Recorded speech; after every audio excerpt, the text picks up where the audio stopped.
The most senior general in charge of protecting the Defence Force from cyber attack has raised concerns about Australia's ability to respond to hacks that could cripple domestic infrastructure.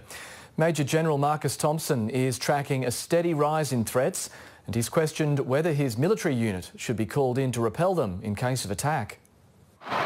In the air, on the battlefield, at sea and below it. Almost every part of the Defence Force is networked, connected and at risk of cyber attack. Engage. Marcus Thompson's the general responsible for protecting it all. What I'm seeing is a significant uptick in the threats, both from a criminal perspective as well as a state-sponsored perspective. In his first major interview since his division was stood up 2 years ago, Major General Thompson's revealed the true scale of the threats on military networks he watches, numbering into the billions.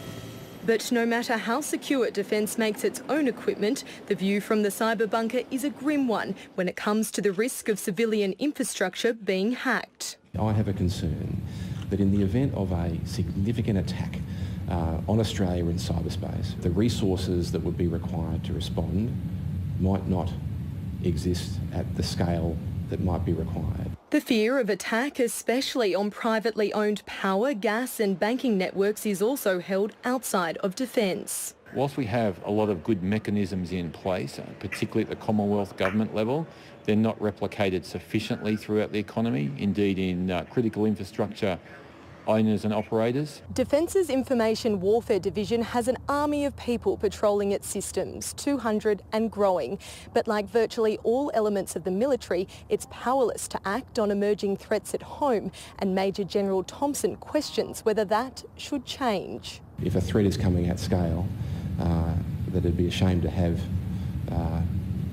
highly trained, incredibly professional soldiers, sailors, airmen and airwomen sitting on the bench. Peter Dutton's leaving the door open. Defence is already involved through their efforts and the work that they put into their agency, the Australian Signals Directorate, and there's a lot of work that the agencies do together. While Defence currently has no role in fighting back against a serious hack in Australia, it can launch cyber attacks on foreign forces in war zones, and the Major General expects those will ramp up. Stephanie Boris, ABC News, Canberra.